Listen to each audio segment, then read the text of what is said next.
Hello बच्चों, स्वागत है आप सबका हमारे इस नए लेक्चर में सीक्वेंस एंड प्रोग्रेशंस के। और बच्चों, आप सबको याद ही होगा कि हमारा जो प्रीवियस लेक्चर्स थे उसमें हम एक स्टैंडर्ड बुक को सॉल्व कर रहे हैं जिसका नाम आपको नीचे दिखाई दे रहा होगा। और उस बुक में अभी तक हम 2 चैप्टर्स बहुत बढ़िया से कंप्लीट कर चुके हैं, which is logarithm and quadratic equations. बच्चों, ये बहुत ही अमेजिंग बुक है, एक स्टैंडर्ड बुक है जिसे हर जेईई एस्पिरेंट को सॉल्व करना चाहिए।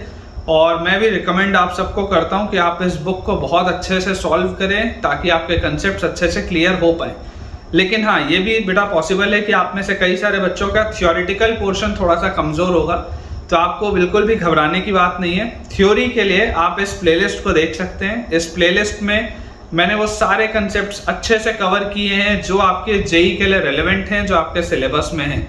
तो अगर आपको थियोरिटिकल पोर्शन में प्रॉब्लम है तो डिस्क्रिप्शन में इस प्लेलिस्ट का आपको लिंक मिलेगा, उसे आप देख लें, अपनी थ्योरी को स्ट्रॉन्ग कर लें और फिर लौट आए इस वीडियो पे। और चलिए अब स्टार्ट करते हैं अपने क्वेश्चंस की प्रैक्टिस को। सो बच्चों, लास्ट लेक्चर में हमने क्वेश्चन नंबर 20 तक किया था एक्सरसाइज 1 में। आज हम शुरुआत करेंगे क्वेश्चन नंबर 21 से। क्वेश्चन नंबर 21 जो हमारे पास दिया हुआ है उसमें लिखा है कि a1 plus 2a2 plus 3a3 plus 4a4, a1 plus 2a2 plus 3a3 plus 4a4, इसकी वैल्यू आपको दी हुई है 1000। और हमें बोला जा रहा है कि ai जो है it is greater than 0 for i equal to 1 2 3 4। ये लिखने का सिर्फ इतना सा मतलब है कि a1 a2 a3 a4 सब पॉजिटिव है। Maximum value of a1 into a2 square into a3 cube into a4 raise to the power 4 is equal to आपके पास दिया हुआ है p raise to the power q। इसकी मैक्सिमम वैल्यू, इस पूरे की जो मैक्सिमम वैल्यू है वो हमारे पास दी हुई है p raise to the power q, जहां पर हमें बोला जा रहा है कि p और q जो है वो नेचुरल नंबर है। ठीक है, p और q बच्चों नेचुरल नंबर दिया हुआ है। तो बोला जा रहा है हमें least value of p plus q क्या होगा। p प्लस q की लीस्ट वैल्यू कितनी होनी चाहिए, ये अपने पास सवाल है। ठीक है, कोई दिक्कत की बात नहीं। अब देखिए बच्चों, आपको एक चीज पता है कि जब भी मैक्सिमम और लीस्ट की बात हो रही होती है, पॉजिटिव नंबर्स की बात हो रही होती है, तो मैंने आपको हमेशा समझाया है, एक बार हमारा थॉट am gm पे जरूर जाना चाहिए। हम ये बात जानते हैं कि am जो होता है वो हमेशा gm से बड़ा होता है। Arithmetic mean is always greater than equal to geometric mean. तो अगर मैं आपके लिए नंबर्स ले लूं a1 plus 2a2 plus 3a3 plus 4a4, और देखिए ये टोटल मैंने कितने नंबर्स लिए, मतलब मैं आपको ये नंबर्स लेने बोल रहा हूँ a1 फिर a2 फिर a2, मैंने a2 2 बार लिए, फिर मैंने a3 को 3 बार लिया, ठीक है, फिर मैंने a4 को 4 बार लिया। ये मैं आपको टोटल 10 नंबर्स लेने बोल रहा हूँ और इस 10 नंबर्स पे मैं आपको बोल रहा हूँ कि हमको AMGM परफॉर्म करना है। ठीक है ना, ये टोटल 10 नंबर्स लिखे हैं, जिसको मैंने यहाँ पर लिखा हुआ है a1 एक बार है, 2 बार a2 है, 3 बार a3 है, 4 बार a4 है। अगर मैं इन 10 नंबर्स पे AMGM परफॉर्म करूं तो ये पूरे का sum divided by 10 must be greater than equal to हमारे पास क्या होना चाहिए, a1। उसके बाद ये दोनों नंबर्स क्या है, a2 और a2 है, तो यहाँ पे आपके पास आ जाएगा a2 का स्क्वायर। फिर ये तीनों नंबर्स का प्रोडक्ट जब मैं करूंगा तो आ जाएगा a3 का क्यूब, और ये जब मैं चारों नंबर्स का प्रोडक्ट करूंगा तो आ जाएगा a4 raise to the power 4, और ये पूरे का पावर आ जाएगा पावर 1/10। यही होता है property am greater than equal to gm का। तो अब यहाँ से देखिए a1 plus 2a2 plus 3a3 plus 4a4 ये 1000 है। ठीक है, तो इसको अपन ये वाले हिस्से को थोड़ा सा सेपरेट रखते हैं और यहाँ पर हम एक ऐसा बॉक्स और बना देते हैं, तो ये भी सेपरेट हो गया। मैं यहाँ पर सॉल्व करता हूँ। तो ये जो मेरे पास लिखा हुआ है a1 plus 2a2 plus 3a3 plus 4a4, इसको देखो मैं क्या लिख सकता हूँ, ये तो मेरे पास 1000 है, मतलब this is 1000 divided by 10। This must be greater than equal to a1 a2 square a3 cube a4 raised to the power 4, और पूरे का पावर आ जाएगा 1/10। यही आएगा अपने पास। अब 1000/10 क्या होता है, तो 1000/10 आपके पास कितना आता है, जैसे 100 और ये पावर 10 उधर ले जाओ, तो 100 raise to the power 10 is greater than equal to अपने पास आ जाएगा a1 a2 square a3 cube and a4 raise to the power 4। ये अपने पास चीज है। तो देखो ये जो पूरी चीज है, इस पूरे चीज की मैक्सिमम वैल्यू क्या हो सकती है, 100 रेज़ टू द पावर 10। ये लिखा हुआ है, देखो a1 a2 square a3 cube a4 की पावर 4, इसकी मैक्सिमम वैल्यू क्या है आपके पास, p raise to the power q है। मतलब ये p raise to the power q आपके पास क्या आ गया, p raise to the power q आपके पास आ गया 100 रेज़ टू द पावर 10, ये आपके पास आ रहा है। अब आपको बोला जा रहा है कि p प्लस q की लीस्ट वैल्यू क्या होगी, what is the least value of p plus q। तो देखो अगर आप नॉर्मली p को 100 ले लो और q को 10 ले लो, तो यहां से आपके पास p प्लस q 110 आ जाता है, विच इज रॉन्ग, ये गलत है। क्योंकि इस चीज को लिखने का एक तरीका और है, इसी को क्या मैं 10 रेज़ टू द पावर 20 भी लिख सकता हूं क्या। देखो अगर मैं 100 को 10 का स्क्वायर लिखूं तो 10 और फिर स्क्वायर और 10 मल्टीप्लाई होकर 100, यहाँ पे 20 आ जाएगा। तो इसी को मैं 10 रेज़ टू द पावर 20 भी लिख सकता हूँ। और इस केस में अगर मैं p प्लस q निकालूंगा तो p प्लस q मेरे पास आएगा 10 प्लस 20 विच इज 30। ये इसकी लीस्ट वैल्यू है, p प्लस q की लीस्ट वैल्यू है 30, ना कि 110। देखने पर कई बार बच्चे 110 भी आंसर बोल देते हैं, बट अगर आपसे लीस्ट वैल्यू पूछी जा रही है तो आंसर विल बी 30। ठीक है, एक बार चेक कर लेते हैं। तो क्वेश्चन नंबर 21 का आंसर 30 दिया हुआ है, ए ऑप्शन में आंसर दिया which is the right answer. अगला बच्चों अपने पास इसमें सवाल दिया हुआ है, क्वेश्चन नंबर 22 में हमारे पास लिखा है कि a x y z and b, a x y z and b, ये 5 टर्म्स हैं अरिथमेटिक प्रोग्रेशन में। ठीक है, और हमें बोला जा रहा है कि x plus y plus z, इसकी वैल्यू हमारे पास दी हुई है 15, x plus y plus z की वैल्यू दी हुई है 15। फिर हमें बोला जा रहा है कि अगर a x y z b ये सब अगर हार्मोनिक प्रोग्रेशन में हो, AP में ना हो के अगर ये HP में हो, तो 1/x plus 1/y plus 1/z, ये तीनों का जो सम है ये अपने पास आ जाता है 5/3, ये अपने पास दिया हुआ है। तो a और b क्या होगा ये सवाल है। ठीक है ना, a और b क्या होगा अपने को ये बताना है, what is a comma b। अब देखिए बच्चों, आप अगर इसको ऑब्जर्व करेंगे तो आपको जो चीज समझ में आनी चाहिए वो क्या है कि इमेजिन करिए अगर मैं इसका कॉमन डिफरेंस d बोलूं, अगर मैं इसका कॉमन डिफरेंस d बोलूं, तो ये फर्स्ट टर्म तो a है, फिर ये x जो होगा, x को आप लिख सकते हैं a प्लस d, उसके बाद ये जो y होगा इसको आप लिख सकते हैं a प्लस 2d। ठीक है ना, y यहां पर मैं लिख देता हूं, y को मैं लिख सकता हूं a प्लस 2d। उसके बाद z मेरे पास है, z को मैं लिख सकता हूं a प्लस 3d। और उसके बाद b मेरे पास है, b को मैं लिख सकता हूं a प्लस 4d। सिंपल सा कंसेप्ट है अरिथमेटिक प्रोग्रेशन का, कोई समझना इसको बहुत डिफिकल्ट सी बात नहीं है। अब देखिए आपको बोला जा रहा है x plus y plus z, x plus y plus z की वैल्यू है 15, तो x plus y plus z क्या होगा, a plus a, this is 3a, और d और 2d, 3d और 3d 6d। मतलब इसकी वैल्यू मेरे पास दी हुई है, 3a प्लस 6d की वैल्यू मेरे पास दी हुई है। यहां से मैं एक चीज और बोल सकता हूं कि a प्लस 2d जो होगा इसकी वैल्यू आ जाएगी 5 के बराबर। देखिए अगर मैं 3 का फैक्टर कट कर दूं तो यहाँ 5 आ जाएगा और ये आ जाएगा a प्लस 2d। अगर a प्लस 2d की वैल्यू 5 आ गई, मतलब ये y की वैल्यू तो 5 निकल गई अपने पास, इसमें तो कोई डाउट की बात नहीं है। अब इसके बाद हमें बच्चों जो और एक चीज समझ में आनी चाहिए, जो हमको चीज पता होनी चाहिए, वो यहाँ पर देखिए क्या आपको दिया हुआ है कि अगर ये HP में है, तो अगर ये वाले बच्चों टर्म्स HP में होंगे, इसका मतलब 1/a, 1/x, 1/y, 1/z, 1/b, ये सब AP में होंगे। ये बात अपने को आती है समझ में। अब अगर ये सब के सब बच्चों टर्म्स AP में होंगे, तो आप यहां से देखिए समझ के बाद कि ये 1/x plus 1/y plus 1/z जो है, इसकी वैल्यू आपको दी हुई है 5/3।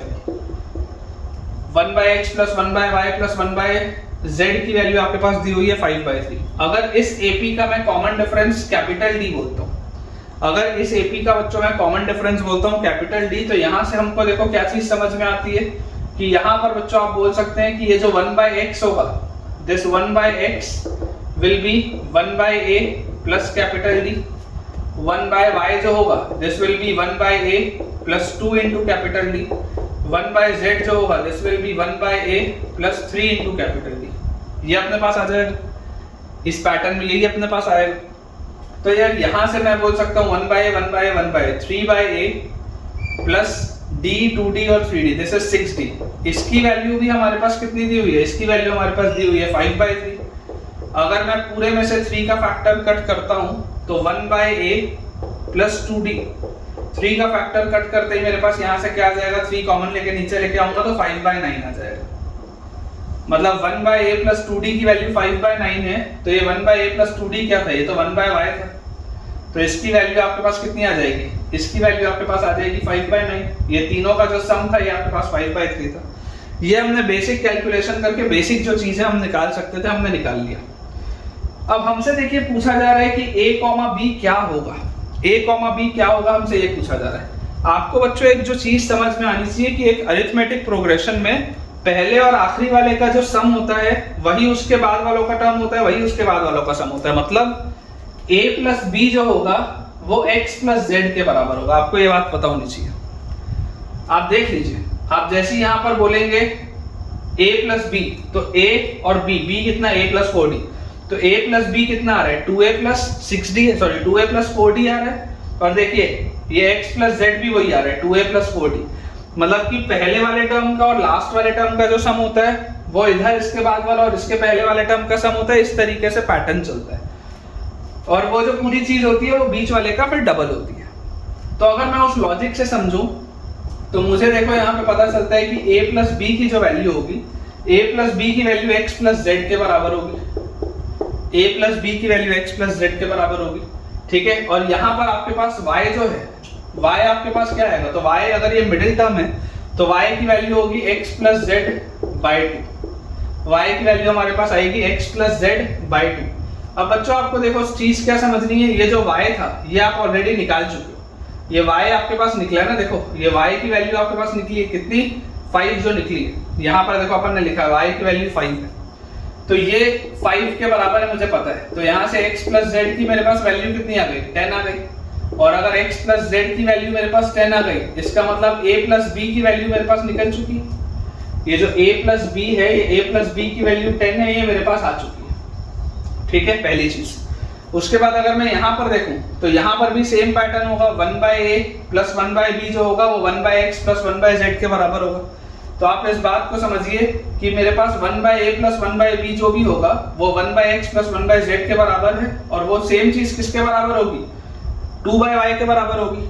मैं यहाँ पर देखो आपको बच्चों लिख के इसको दिखाता हूँ। देखिए बच्चों यहाँ पे ये 1/a प्लस 1/b जो लास्ट वाला टर्म है, इसकी वैल्यू आपके पास किसके बराबर आएगी, इसकी वैल्यू आपके पास बराबर आएगी 1/x प्लस 1/z के, 1/x प्लस 1/z के।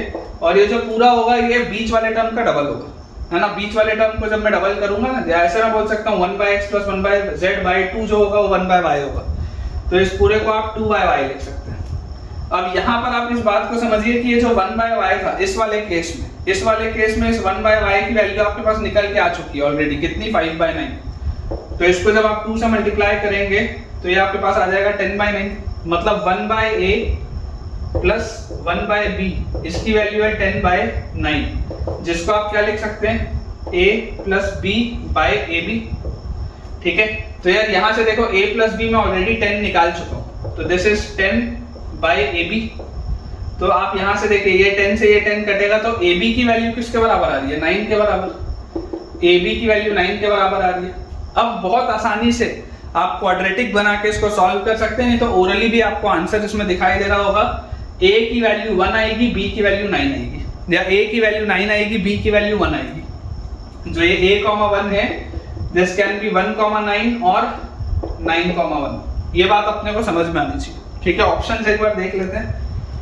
तो ऑप्शन है बच्चों सी ऑप्शन में आपके पास दिया हुआ है 9,1, तो 9,1 अपन ने देखो यहाँ पर लिखा ही है, तो this is the right answer. अगला बच्चों अपने पास सवाल दिया हुआ है क्वेश्चन नंबर 23। तो क्वेश्चन नंबर 23 में अपने पास दिया है कि a1, a2, a3 से लेकर a101 तक ये जो सारे के सारे टर्म्स हैं ये arithmetic progression, all these terms are in arithmetic progression such that अपने पास दिया हुआ है 1/a1 a2 plus 1/a2 a3 plus 1/a3 a4, ठीक है ना। इस पैटर्न में आपके पास ये टर्म्स दिए हुए हैं, और लास्ट में अपने पास दिया हुआ है 1/a1 A100 A101, इसकी वैल्यू हमारे पास दी हुई है 10 के बराबर, ठीक है। फिर हमारे पास A2 प्लस A100, इसकी वैल्यू हमारे पास दी हुई है 50 के बराबर।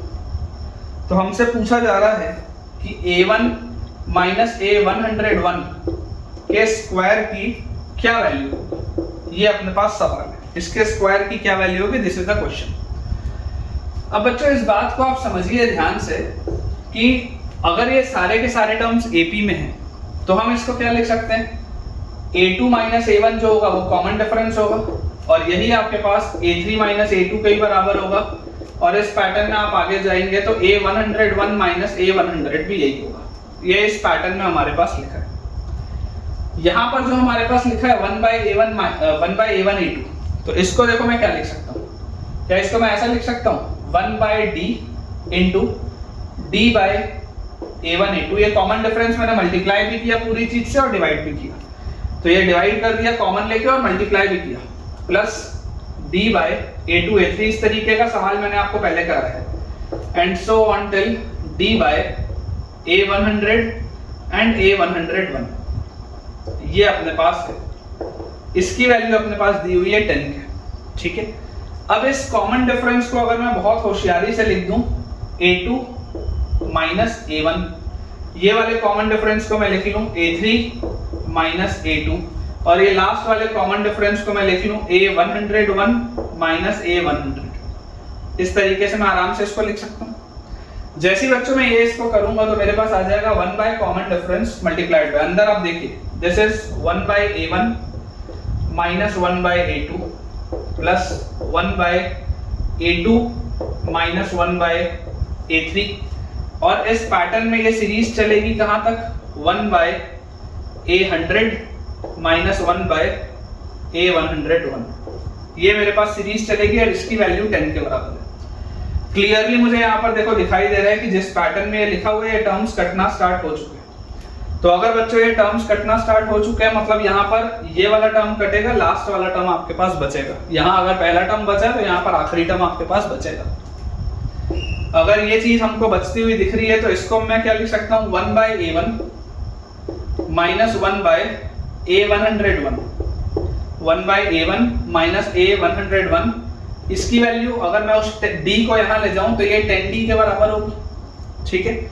और इसको मैं क्या लिख सकता हूँ A101 minus A1 upon A1 into A101 is equal to 10D।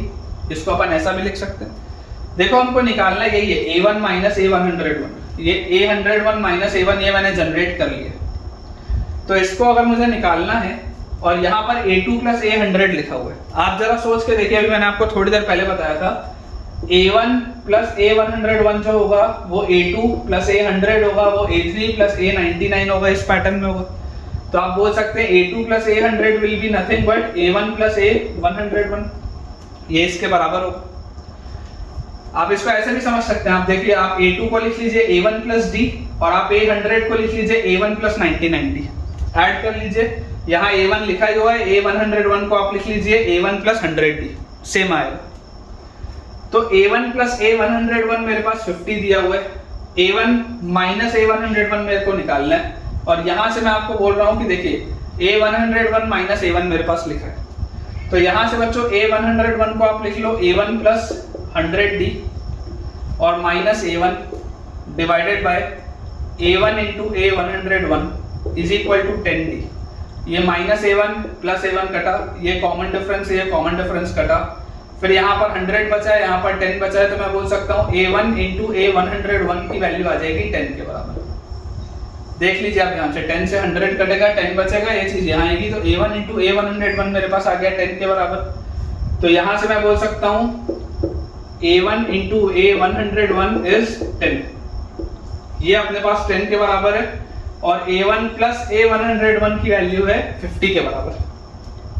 इसको बच्चों अगर हम थोड़ा सा दिमाग लगाएं और सॉल्व करें तो आप यहाँ पर देखिए A1 माइनस A101 का जो स्क्वायर है इसको आप क्या लिख सकते हैं, ये आपके पास लिखा हुआ है A1 स्क्वायर प्लस A101 का स्क्वायर माइनस 2 A1 A101, इसका एक्सपेंशन यही होगा जो मैंने लिखा है।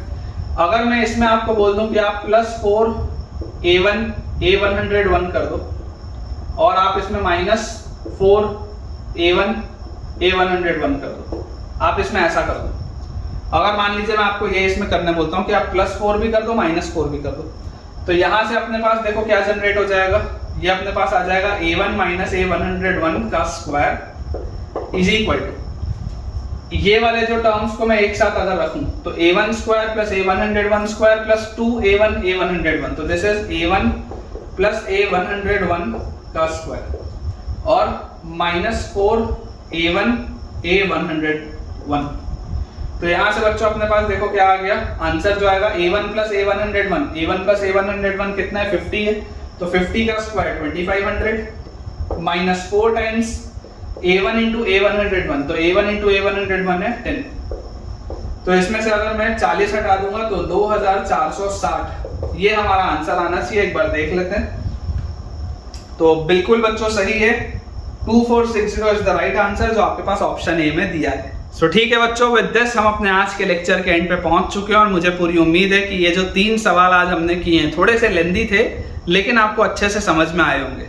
तो अगर आपको आज का लेक्चर अच्छा लगा है, क्वेश्चन से आपको थोड़ा सा फायदा हुआ है, तो जल्दी से इस वीडियो को लाइक करें, चैनल को आप सब्सक्राइब करें और जितने भी जेईई एस्पिरेंट्स को आप जानते हैं उन्हें इस चैनल को और इस वीडियो को रेफर करें ताकि उन सब की पढ़ाई बहुत बढ़िया तरीके से हो पाए। Thank you.